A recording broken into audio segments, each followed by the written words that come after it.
I call myself a woman in a hurry. I do things really fast. I can't wait for the next thing. And I'm also very curious, hungry to do more.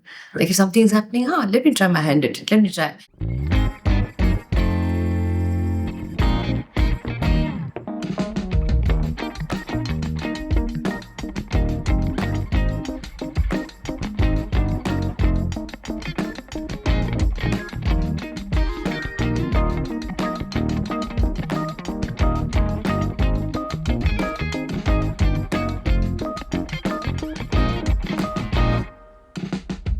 Hello, everyone.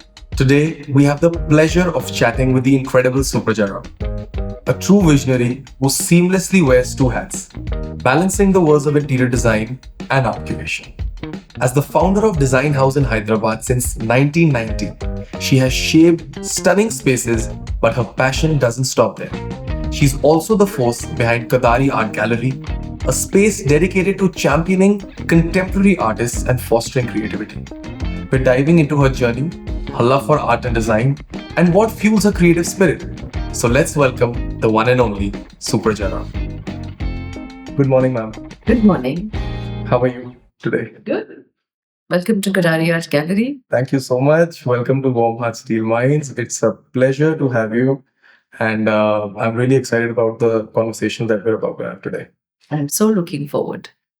Jumping right in, ma'am, there's something about your personality which has always attracted me, which is a certain boldness, fearlessness, and say it how I kind of feel it vibe that I get from you. Am I right to assume that? You nailed it. And this has been developed, has it been influenced by someone, or it was just an internal trait, that you carried when you So were I have been bold and fearless from my childhood. I think that just came naturally to me. And I was never shy of expressing myself. So I think I say things as it is because I'm not afraid of being judged on what I say. Understood. I also know that you've moved around quite a lot when you were young because of your father's career in the defense services. And I think did that maybe affect that, or did it add another dimension to your It personality? did. It did. I think one of the things that has helped me is adaptability, right? When you move every few years to a new city, you go to a new school, you make new friends, everything you at home, you see you've got a new dudwala, you've got a new newspaper, and your household is adapted to things. Your birthday friends, party friends are different. So that quickly being able to change, adapt, have fun, and move on with life, I think that comes to me very easily purely because of the defense. I'm not stuck at any point. I can change into a situation super easily. So it was easy for you to change cities at that Yeah, point. I loved it. I loved it. And you made friends and Yeah, everywhere. And I have friends that you're in from touch with. school. Yeah. Okay, lovely. Um, and I believe you told me this before when we met that you were very hands-on since a very young age. So I want you to elaborate a little bit on that. What were you good at making? Were you always very crafty with different materials and techniques? So I think I'm one of those who was always interested in working with my nimble hands. But I was not interested in cooking. I was interested in gardening. I was interested in carpentry. I was interested in stitching. So it's sewing clothes, it's embroidery. I've done tie and dye. I had a little baby loom at home. I was very curious, inquisitive as a child. And I was very open to trying. I didn't like even things like we used to go to our grandparents' homes in the village. And, especially in my Dadaji's house, we had a big yard and gobar ka I don't know what exactly that's called. You mix in water and you spray outside the house. That was done by our staff. And I, as a child, I have put my hands into that, millowed that gobar ka thing and done it. And we had someone with us for a very long time and she would no other kids would touch. But I had everybody would say chi chi and I would just go. Back we used to have chickens running around the house. If you Right. want to eat chicken, there was a way, you had this tokery, you would put catch on Okay. yeah, and then you behead it, and then you remove the feathers, and then you Okay. literally burn it to sterilize it. I sat through the whole process, and I was like, I want to do, I want to do. So the staff at home used to be very surprised that this kid has come from big cities and Delhi and all, and she's so interested in doing, because the country cousins who lived in the neighborhood wouldn't want to do any of these, and I was just wanted to do everything, Very tactile, very tactile. hands-on. I mean, even including like when she would milk a cow, I wanted to do it. Though I used to be very scared because you heard that they can kick, and it's not easy while it looks very easy. So I've attempted all those as a child. Yeah. So since you had this creative spark in you since young age, you studied, but you did not study anything in the creative field. I am. Sort of, you can say, yeah. And why is that? You know, I did the later part of schooling in college in Hyderabad. Right. We moved back to Hyderabad, and I only have an older sibling, and who went off to IIT. And my father was also this very strong academic record, where he was a state topper. So mom was very clear that I have two children. One's gone out of the house. I'm not sending you. And with the friends' influence, I had heard about NIT. I'd heard about some college in Bombay. But my mom was like, I'm not sending you out of Hyderabad. So my motivation to study was, as it is, not there. And then the fact that I had to just be home, like, chalo kuch kar lo. I wanted to start a career. I was very keen on that. So you never wished that, okay, let me go to a creative school, or you just wanted to? I don't think I got the right guidance also. Besides, like, if I think creative professions weren't very popular. I'm talking about, I've gone to college in the late 80s. Right. It wasn't, and in Hyderabad back in the 80s, there wasn't this kind of an information that this is a good school to go study. This is a career path you can take, right? It was all about studying engineering, medicine. And people who did creative was purely because you did not have the academic interest, and you just about scraped through life kind of thing. You didn't think that you could make a great career out of it and have a great life. Yeah. So I guess I didn't have the guidance and the opportunities to know about it. But I studied BSc Home Science, which has, unlike a normal bachelor's degree, which has 3 majors, it has 5 majors. Okay. So one of them was textile and clothing. And my interest of textile especially was very high in weaving, and that's why I had a baby loom at home. But I still have a dupatta, which I have done a tie and dye myself. I had with direct dyes. At home, I had a little infrastructure. So I didn't really study design. It happened to me accidentally. But even though you didn't, it's such a privilege to say that you are one of the greatest in the country right now, and even without a formal education, you've managed to achieve that. So, do you think that in today's day and age, it's rather important to pursue a formal training in design? So I would highly recommend a good education in any profession you take. And ideally, that's what I was telling our daughter, which is like study to the highest level before you get to work. Because understanding the foundation is important. And I think, especially now, the kind of education you have where you're taught creativity. One would think creativity can't be taught. And I remember I was given a book by my daughter because she was studying physics and math. And she said, you have to be creative to be a physicist, be a scientist. And I had not heard that before. And then I read this book. It talks about Archimedes' principle or a Newton's principle. Wasn't it creative of Newton to Naples falls and everything? So this, wasn't it creative of Archimedes that he's sitting in a bathtub and he resolves the problem of, that time the king That's also wanted creative the... thinking. So creative thinking, how to think creatively also. And I remember I've been, what should I say, a quick and a good learner. And that's how I think I have managed without education, because I'm constantly trying to learn. And even in the last 3 days of design democracy, I'm like, okay, what can I learn? How can I better myself? Right. How can I better my work? How can I better running my practice, my studio? So I pick up one thing. And my goal is, when I go for a conference and all, is like, if I learn one thing and implement it, that's enough for me. I'm not looking at making 10 notes also. One is enough. It's one change at a time. And just get better at what you do. Yeah, so there are a couple of things that I picked up. I feel creative people in general have this knack, which they have the spark of creativity. But as I'm learning from you, you think that formal training can actually enhance that spark and make it into something larger. I mean, see, in design, knowing services is very important. Knowing structure is very important, right? How do you learn about MEP? How do you learn a lot of these things? Also, how to visualize certain things.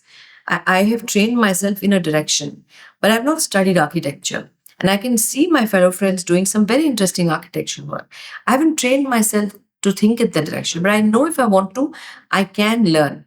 And we do a little bit of an architecture, and I'm always learning from my architect friends, you know. You think Indian institutions are doing justice to what they're teaching students now and how students are evolving in design? We can do better. We can do much better. I did a small stint about 6 years ago, just a 6 week program at Harvard, the Graduate School of Design, because I was very keen to put myself into a rigorous program. And either you have these really short 3 day program, and I didn't want to do, which is a very conference kind. MIT also has. I didn't want those kind of short programs. And I don't have the time now in my life to do a 1 year, 2 year program. So I put myself to a rigorous 6 week program, and I really felt I learned a lot, even though it was 6 weeks. Of course, Howard, just the education style was great. Should take a little bit of inspiration also. Of course, education is very important. Out of everything that you do, you're managing an art gallery now, you run design house, you're doing curating booths. How do you get time for all this? What inspired you to take on so many things at one time, and what drives it? So I think maybe I'm one of those. I call myself a woman in a hurry. I do things really fast. I can't wait for the next thing. And I'm also very curious, hungry to do more. Like if something's happening, let me try my hand at it. Let me try. I won't think, why should I do it? I have enough on my plate. I will say yes to it and then work out, work backward how to make it work. So in the process, sometimes I do feel I'm overcommitted but I think now I've trained myself to be able to manage everything. Yeah. I multitask a lot, and I take my time between my decision and action is very, very less. I don't take forever to think and To take think about it, decisions, yeah. and I move very quickly. It's very hard for people to understand that, but I move very quickly. I'll say yes, and I'll like no. No, is it so? So do you plan your days or week rather? Like these are the days that I'm dedicating to this, or what comes on the plate, and I just keep moving. I do have at a high level planning. Okay. And Monday to Friday mornings are for creative work. So first 1 hour is for a bit of an administrative work, just making sure that my secretary knows what my day looks like, week looks like, what the accounts are there, anything Right. high level art, all that. Then I do my creative work, and post lunch is client meetings, site visits, market visits. So that way there's a discipline. Art doesn't require a very structured Right. amount of time on a daily basis.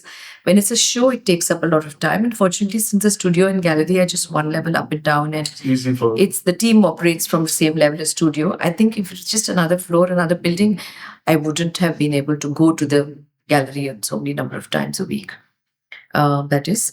But one of the things which I have implemented, and I'm happy to share it to see, and I probably came up with this 20 years back while I was working 6 days a week, and the sixth day was about 3 o'clock. If you had 100% work, you divide it into 5 days. So it's 20% per day. See? But on a Monday and Tuesday, because you had a day rest, you're a little more energized. If you can do a 21%, 22%, so by Tuesday, you would have done 42% to 44, 43%.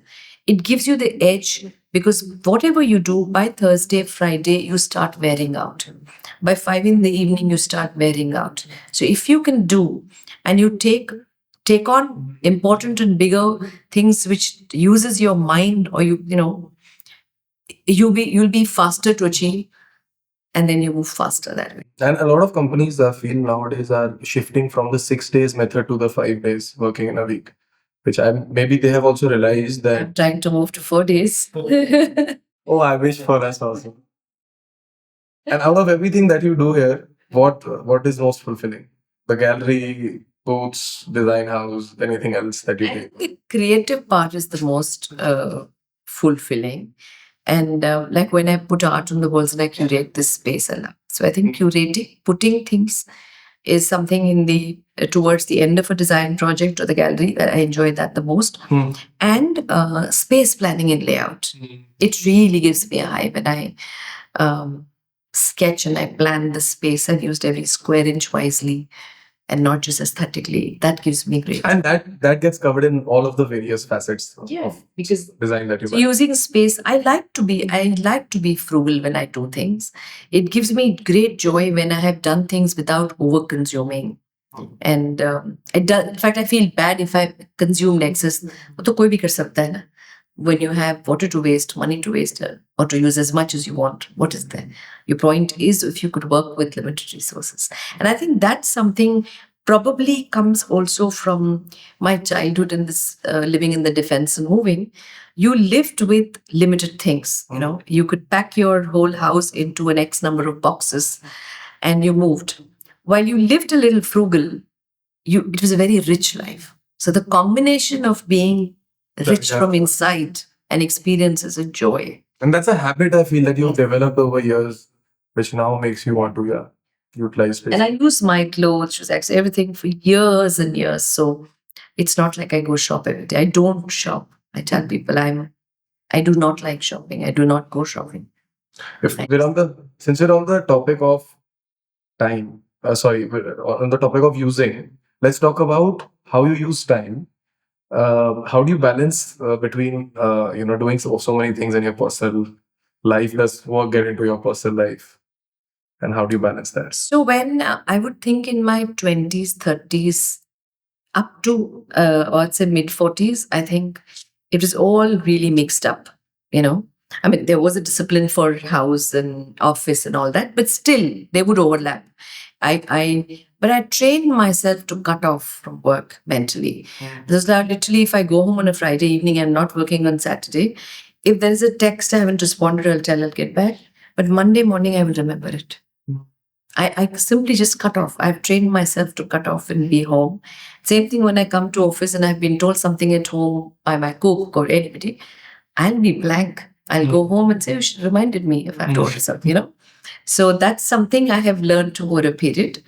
I think I'm pretty decent in managing my time, and that's how I'm actually not decent. I'm very efficient as a person. Yeah. What do you think should my principle be at a young age of 24? Should I focus more on work-life balance, or is this the age to really grasp into work? So yes, when you're young, you have to work hard so that you build your foundation. Like if you're going to build a 100-story building, let's say, that has a basement which has gone down, let's say 5 floors. The first 5 floors you're building, nobody sees. So your 20s are like that. What you're building, nobody sees. But because your foundation was good, you'll be able to do bigger things in life. So when I say focus on work and all, it also means building habits, building character, building values, and see them through no matter what. There will be enough moments where you will succumb. ठीक है आज नहीं, अच्छा इस बार नहीं, but next time we will do it right. Those are the things you build your foundation. That saying no, I am not going to negotiate on any compromise. I am going to see it through. I am going to see it through. I don't have the time, but I will not compromise on quality. I don't have the resources, but I will still pay my people the right value. I may make less. I don't have whatever it is. Those are the foundations, values you build, no matter what. I have less of this today, but what I have to do, I have to do. And that when you do it right, I feel it's a lot more easier because you haven't, you've trained yourself to do the right things. And I believe, yeah, you're right. And I believe that if you take on a lot of work at a young age, these incidents that you have just described, they come to you much earlier than rather than later. And that's when you get to decide what kind of a person you want to be, and your personality would, I think, shift then. Okay, let's talk about the space that we are sitting in. Let's talk about Kadari. After being an interior designer, what inspired you to get into art? So I'll go back a few steps back. When I was young, my mom's family is very creative. Mom's two brothers went to art school. Okay. Mom's the oldest of six siblings, and her brothers are younger. And one of my uncles, for some reason, I don't know why, he took me to college when I was very young. I was about this height. Um, sorry, I don't remember the age. I just vaguely know of this height. And something about it just stayed with me, the creative person. And when we were in Hyderabad, my uncle's studio was very close by, and his artist friend would come visit us. So I've heard a lot of art chatter, and I kind of liked it. And they were talking about there was no private art gallery in Hyderabad. Shows were only in Max Muller Bhavan or the Alliance Francaise or the CCMB, that's a large institution here. And I don't know, something in me triggered that I must start an art gallery. And the first opportunity I got, which was at the age of 21 and something, I started the first private art gallery in Hyderabad. But I was ahead of time, market wasn't mature, I was too young. So I stopped the gallery within few years when we had to start our family because I couldn't have done design, gallery, and plan a family. So I had thought and then focused on design. Design's been good to me. But because of my love for art, everywhere in the world I traveled, I visited museum, I visited galleries, I visited, I was at the Belgium Gallery Weekend about 10 years ago. I've been to Met, MoMA many times, Louvre in the 90s. So the art was always brewing in me. But in 2016, something we did in a small way led to getting into art and then little art curation for our own projects. And that led me to thinking, Right. then we started stocking a little bit of art only for our projects. And I kept saying, I'm not going to run gallery, I'm just going to do curation. But I think one thing led to the other, and we started a small gallery upstairs, which is actually a viewing room, became a gallery. Then we started this gallery, and now we are ready to do shows and yeah, we've got some young collectors, we've got some really big names who bought from us, and I'm very proud that having good art and we are able to. I want to ask you what may seem like a very simple question, but it needs to be understood deeply. At least I feel. Why is an art gallery important in today's day and age? And what is it doing in the society? Very good question. So, what have you studied, Ishan? So I've done product and industrial design, which is world of a difference than art. So, no, I'm just saying that you chose to study product design. Someone chooses to study medicine, someone chooses to. It's, and I think the world must encourage people to follow their passion and who they are, right? Someone wants to be a writer, someone wants to be a singer, someone wants to. Art is a medium of expression, Right. like cinema, like a sport. It's, you want to spend all your life playing cricket. You want to, right? So when there are people who've chosen that career, there have to be avenues for them to be shown to the world. Imagine if people write and there were no publishing companies. Right. Imagine if there were no bookshops. Imagine if there were no leagues to show matches. Every profession develops because of an avenue. So I think art is a very important way of expressing yourself. The freedom of speech, the freedom of thought into the world is very important. Otherwise, it will all be machines, and world wouldn't be a beautiful place. And that's why both are two sides of the same coin, artists and art gallery owners, and they work together. Yeah. I mean, art gallery is the business side of the art, but it's the job of the art gallery to identify and promote good work, like in any profession. So I'm gonna take this word promote as you said. You have been an interior designer, and interior design is very closely related to art. Interior designers use artwork very regularly in their lives and for their clients. How have you responded to understanding this and then promoted the different types of art that you have? So, any interior designer you talk, largely, when I say any, will always say that when it comes to finishing of the house, art usually is bought towards the end, unless they're collectors. First time buyers will not buy art in the beginning of the project. you know. So most interior designers find it very difficult to be able to convince and buy good art for projects towards the end. Now the trends have changed in the last 3 5 years. Hyderabad's also picking up, but I'm talking about even 10 years ago. See, Delhi art market's an evolved market, Bombay art market's an evolved market, but the other cities don't. So when as an interior designer, you're finishing a project and you know how we have to go shopping with the clients to buy the furniture, to buy the marble, to buy the kitchen, and you have so many other things. With a great conviction, I can tell the client that this table, this veneer is so and so, this marble and so, this is the price, this is how it will perform, this will last you. But the same thing when I go shopping with the client for art. If my client says, hey, Supraja, is this artwork worth 3 lakhs or 30 lakhs? Why is this artwork? What is the artist's journey? How many artists will I know as a designer? So then your dependency on the support from the gallery is very important. I've understood that very early on because of my experience. So when I curate art for our gallery, I can think from a designer's perspective, I can think from a client's perspective. That's what I was also thinking, because if you're just an art gallery owner, then you're inviting clients to look at your art in a different way. But if you're an interior designer and you know how clients respond and you know how customers respond to it, then you have the benefit of both the worlds. Right. How did the name come? It's my maiden family name.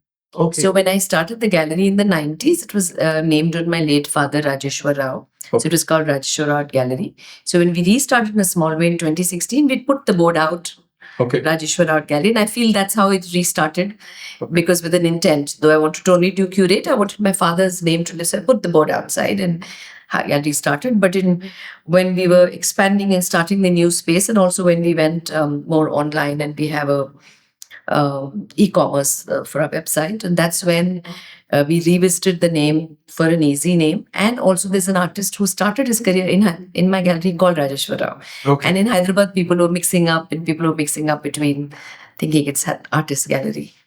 And that's when, and I remember when I was considering, my daughter was, Mama, you'll be happy later in your life that you named it and you're paying tribute to the family you're born in and not just your father. And I'm so glad I did that today. Which one of the artists' work resembles with you in the gallery? And I want to talk to you about which style do you really feel interested in these days? Oh, it's hard for me to tell me which artist's works resemble, because I'm a Piscean. And I'm, they're two fishes in the opposite directions. I'm really like that. I can be this and that. Whether it's my aesthetic of my dress sense, whether it's I can just be, for a long time, I didn't understand. So is my work. I can do a very minimal work. I can do a very ornate work. And we've done work in the AP Legislative Assembly, which was more like a restoration job. We've done the Chirag Fort Club, which was like a restoration job. And we do classical homes back in in my career. And I could never understand how I could switch in, because most people had a style. And then I just blamed it on being a Piscean that I can switch so easily. So I'm not too sure which artwork, but what was the other part of the question you said? The genre, the style. As a gallery, we specialize in abstract, new media, and pop. And in India, we have very few artists doing pop. In fact, I sometimes just call it as an Indian pop or South Indian pop, because India pop doesn't really exist. So you'll see a bit of that work is pop and the other work there. That's so we do have something. Yeah. But yeah, abstract, new media. I love paper. In fact, we've done a show just on paper a few years ago. And after that, I saw in a major fair, there was someone who curated a show on paper, but we had done that years ago in our gallery. Yeah. So this time at Design Democracy, out of all the artworks, was that the most used medium over there also? No, I didn't pay attention. Okay. I did see one booth in ceramic and a lot of very nice, yeah. But I like mixed media. I like new media, which is paper, ceramic. Understood. So I can't help but notice two things. One is that we're wearing blue together. Oh, yeah. But the second one, which is the more important one, is that I've always seen you with spectacular glasses, always spectacular accessories and amazing outfits. So is this something that I can get some tips on? How do you style yourself? Do you think of some particular colors when you're styling yourself? How does this go together? Are you shopping a lot these days or since forever? I don't shop much, truly. You will hardly catch me in any store. You know, you can put a paparazzi behind me and you'll hardly see me shopping also. But you know what I practice? This is very, very different. I'm thinking than you ever heard before. I practice. I don't know. I was telling you about in 20s building your character. I practice creativity, abundance, and hope in that order every morning when I get ready. Okay, so when I was in my 30s, I went through a phase where I would open my cupboard and, like a typical girl, saying, "Kuch kapde nahi hai pehne ke liye." You know, it's a very 20s, maybe even the 30s thing. And that's, I shift that. So I have this habit of when there is a problem in a situation, I turn it around on its back to my advantage and not sit and cry, brood over it. So then I said, that was a problem. So when I practice creativity, abundance, and hope, my idea is that I will put together a look, most likely which I haven't put together. This showed this dress, this that day. So that's practice creativity. Abundance, when I open my closet and I say, Supraja, you have enough and more of everything. So it kind of what hope when I'm putting it together. Let's say when I'm putting this together, and I want red, and I know I don't have a red footwear. Actually, tell you, if I know I'm wearing this and I want a jewelry with a dash of red or a purple floral scarf, I know I don't have. I will still open the drawer which has all my scarves and find something in the process that completes the story. So I don't give up. Hope is there. I look with everything, with hope. So I think that process has helped me put together creatively. And I myself sometimes I'm so impressed and I'm like, I need to tap myself because I'm putting together clothes which I've worn different times in so many different ways that, yeah, if I photograph them and then I can say, it's the same thing. Yeah. I think these are the three keywords that you told me about when we first met also. And these are the three keywords that you use in a lot of different problems of. I just do not give up anywhere. I think telling you an airport story or I go to a shoe shop and I'm buying something and the guy will come and say, this shoe is not there in your size. I'm saying, "Nee, nee, please go look carefully, you will find it." And believe you me, he comes back and says, "You're very lucky, ek pair tha." And like, I know it's there because I believe it's there. I don't give up. I don't believe it's not there. No. This you've been following since early 20s. No, but mid-30s. Yeah. So still good 15, 20 years plus. Yeah. And that belief has only just. Yeah. I believe so. You put out the word into the universe of what you want to hear. You say things to people. What don't say negative things and say not, and then you tell people drive safely. People don't have an accident. You don't say that. No. So you say nice things. You say the right things. You say. So it's important what you say because words go into the universe, and words can't be taken back. Taking the note from this to the next point that I want to talk to you about, I think we should talk more positive things about sustainability nowadays. Do you think that it's important and it's the need of the hour? I mean, we should have always followed it. So we have found solutions for problems which didn't exist, created new problems, and we're trying to solve it. So sustainability ko problem banane tak we bought it. It shouldn't have been a problem. I've got very strong views on these on how frugal living is very important. On the name of luxury, on the name of richer life, we're mistaking. You can't be richer in the external world. You can be richer from inside. I feel our values and what's important is somehow pretty mixed up as a society at large. Like simple things like we all know we need oxygen. We need to throw out carbon dioxide. What are we drinking? Coca-Cola, which has carbon dioxide. Any carbonated drinks. We know it's carbonated. Why are we getting in carbon dioxide when we should get oxygen? It just works for somebody. On the name of progress and development, we all know that the mind needs to be still and the body needs to be active. On the name of progress, every development we're doing is like you sit like this nose. Your body is not moving in your mind is racing. Your mind is racing. Get up, move it, do things. We have to make sure we're doing things. Again, like I say, we copy pasting solutions to problems we don't have.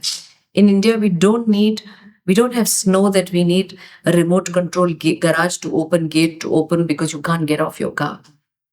So And those solutions are creating more problems, and it's a cycle which will never. And yeah, lots of things, not necessarily exactly this problem I said, but Yeah. we cannot copy paste solutions. Why do men in India wear suit boot in summers? I have marketing people coming to my office full suited booted in summer. I feel bad for them because their company has decided that the marketing guys must be suited. And that is leading to high consumption. No, just that they're super uncomfortable. You don't realize they're not going to be efficient. They're going to be walking, in and out in temperature, which is not friendly to be wearing. Hmm. As a from a body's perspective. Yeah, so I mean, we have to respect and think. Form function follows function, context. We're somehow missing these. We're missing context so badly for everything. Design should be context driven. If we talk about it from a building point of view, we say that India is on its growth spurt. The economy is rising, everyone's doing great. Uh, Even Hyderabad, if we take for an example, there's so much of construction happening nowadays, right? And I'm from Delhi. I've lived in Gurgaon for a large part of my life.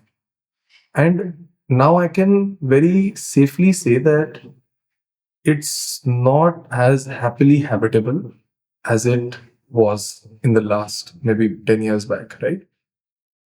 Do you think so much of construction in Hyderabad now is also very risky?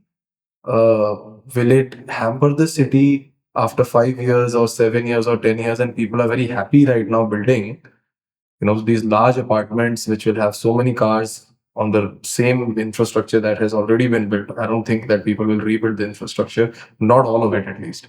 So, what are your views on building in general? I think any city needs good master planning for growth. Growth is inevitable. And cities, you look at history, cities shift. There's an old city in Delhi, there's an old city in every, and then the cities shift and grow towards. What's important is there's proper planning. Hyderabad's grown consciously towards the Western Corridor, which is the high tech, the ISB side. So you can see the road widths, planning like the entire ORR. It's a good infrastructure Hyderabad has. That's something I'm really proud of is the roads infrastructure, whether it's a landscape, lots of greenery. It cuts on pollution, sound pollution. So I think that kind of an attention should be, and our thinking should be at least 30, 50 years, not a 5-year, 10-year planning doesn't. I remember in the 90s when we had Chandrababu Naidu's, they were ad films in the television with a Vision 2020. And I was young and it was almost like a joke that there was someone planning a 20-year vision where government 5-year planning was a joke. But the city surpassed that and the city looks what it was planned even before 2020. So there was a vision for 20. So it requires a vision, groundwater, other infrastructure has to be, we have to make sure the ecological balance is there. We have to respect trees. We have to respect animals. The earth doesn't belong to us. We are merely visitors, but we are behaving as if this is ours. It belongs to the animals, the plants. It belongs to the mountains. It belongs to the ocean. We are mere visitors. And once we start respecting that, I have a huge issue on how mankind thinks they own land. How can you own Mother Earth? You're a visitor. You just have to tread light and leave. Don't leave your footprint. By understanding your views on sustainability, not just in the conventional sense of building construction, but in a more holistic approach with the soul, I believe that there must be a lot of things in terms of sustainability that you do on a regular basis. Are there any ones that you are majorly proud of which you would want to share? Just simple small things like every plastic consumed at home, whether it's a shampoo bottle, whether it's all of that is Adding up. which is kept aside and sold. I'm a big one for selling everything because I tell people it's not about $100 whatever. When you sell, you're making sure it's gone back into the system and it will be. So I don't trash anything. And sometimes my newer maids and stuff wonders why I sell everything. Every plastic bottle is kept carefully, because the cosmetics and all they come in, there is now some of them glass. There's a lid is plastic. So if I make sure that, it's a very small habit, but in my household, it's practiced very religiously. Food is not wasted. Every textile is not wasted. I use my clothes for a really, really long time. Yeah, that's what we've spoken about. In fact, now I have so many because I used to wear a lot of saris, and there's a stash of saris which I gave away to people, and then there's still a lot of them. I'm converting them into lots of my dresses these days are made out of my own saris. My jackets are made out of my saris. It's been a pleasure talking to you about all of these things. And, it's very clear that you've always been a firefighter and always had unwavering strength with you. But I want to ask you that, so I know that uh, entrepreneurship and design has not always been easy, especially for women in the trade, right? And you started your firm in the year of 1990, back when 91, yeah. 90, I started work, 91, I started to practice here. which is a long time ago when things were much more conventional, I believe. How was that time for you? When people ask me this question, so I never took my gender to work. I didn't think I was less than anybody. So fortunately for me, till people ask me this question, I didn't realize that, oh, was that supposed to be? This is the thing, yeah. Am I? Because I think, and that credit I'd give it to my father, because he never differentiated between me and my brother. Right. He never ever said, "Tum ladki ho, tum ye nahi karo, ye nahi kar sakti ho." He just treated us as equals. And as a child, I was naughty, and I have done some things like even I might peace of my mind ki ऐसा नहीं करना कुछ हो जाता तो like things like that. I've like cycle chala ke gone off somewhere a few kilometers or something. And my father never gave me a peace of mind. So I feel because of that, between my confidence, my fearlessness, and that I'm capable of doing anything I wish to do. So that was more from a family philosophy, which is great, and I think family really brought that up in you. But did you experience any of that when you came into work, or were you always very headstrong? I didn't till people brought it to my notice. I didn't even realize that. Oh, and I think in interior design, fortunately, I would say, or a gallery business, it's been a forefront for women to do it. Maybe if I practiced architecture, yeah. I would have definitely felt, because I know women architects don't get on to do larger scale projects that easily. And maybe since I don't go that direction, I can't. But I know from my women friends who feel, like, especially if it's a couple in a practice, they feel with the clients think it's the men they've talked to. So through this podcast, I've asked various women about this question. I feel that it has really diluted over the years, which is great. And a lot of them don't feel it now. The youngsters have started to stop feeling that, which is, I think, a great path for us to go towards. So last but not the least, the million-dollar question. You've seen trends come and go. You've seen interior design, different various genres, different trends. You've practiced most of them. Um, what career advice, would you uh, give to young designers who are starting or are very new in this ever evolving journey of change?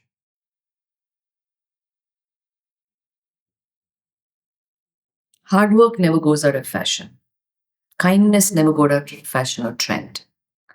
I think just practicing good values and making sure you do your job with utmost commitment and accountability. Don't do come upper say and saying, when I have people working in my team, and I say, whether you work for whatever duration in the firm, you give it your best, you learn. You may have given it, the younger people now hesitate to work even an extra hour. I say, when you put in an extra hour, you may have done work for the office, but the learning is yours.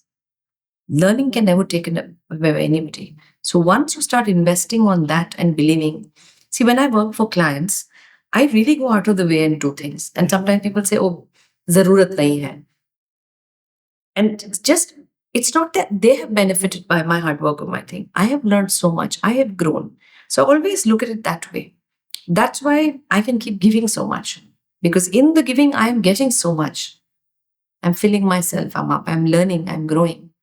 So I think when people start looking at it differently, that I am doing for them, that you will always start wanting to argue, I'm doing so much. What am I getting? See how much I've got? 34 years of work. I have changed so much as a person. I've learned, I've grown. I just feel I'm just such a richer person. You know, your answer reminds me to when we, I think, met about 3, 4 months back, and I was telling you about the podcast, and you asked me this one simple question of what did you feel that the women you have interviewed have had in common? And I was thinking about it, but then you told me that it must have been drive. You know, so it kind of correlates that if you're driven towards the right goals and driven towards why you are really doing this, then hard work will Yeah. also. I am very driven, and still date I'm ready to do things. And what I'm doing, in the platform of design democracy with them, for them, Right. is about putting the Hyderabad design fraternity out there, right? Yeah. This year we've done Stone and Shade, and I could share work of another 5 friends last year, another 8 architect friends. So for me, it's also that you keep giving, you keep doing, you don't think just what's in it for me. Right. When you just do good, good happens. Lovely. So I would like to end the serious segment of the podcast, and I have a very short, sweet game. We've done this with all our guests, and the game today is this or that. Okay. So you're gonna get 2 options. You would rather just choose this or that, Okay. right? Quirky or minimal? Minimal. India or abroad? India. Morning person or night owl? Morning person. City life or countryside? Oh, countryside. Okay, road trip or taking a flight? Taking a flight. Experimenting or sticking to classics? Oh, both sometimes. A bit of this and a bit of that. Okay. Books or podcasts? Podcasts. Uh, Bold prints or classic solids? Classic solids. Pop art or surrealism? Great. Forward. Great. And that's what we have. Thank you so much for being a part of this. I really enjoyed our conversation. Thank you so much, Ishan. This has been a lovely conversation. I hope I shared some insights and bring value. And like I was said, when I go for a conference, even if I learn one thing I can change in my practice, I hope if one of my lines makes a difference in one person's life also, I'll be happy. And I have a memento that I would just want to present you with. So this is just a small memento that I would like to Thank you.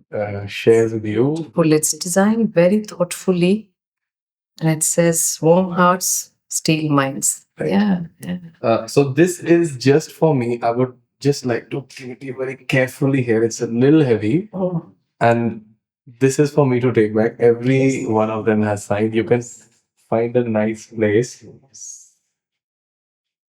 So this is Asta Ketan, House of Things, Mrudul, Sara Sham, Red, Ekta Maithili. Jayashri ma'am is on the other side of it. She's done the whole painting, which is like basically priceless for me. So that was very, very sweet of her. Great. Yeah, I got it. yeah. Just Superb. since I said it to you, Yeah, I think It'll take. that it is something resonates I with would me. wish for you is build a strong foundation, and then you can build even 100 building. Yeah. Whether you want to build a 10 or 20, options are always there.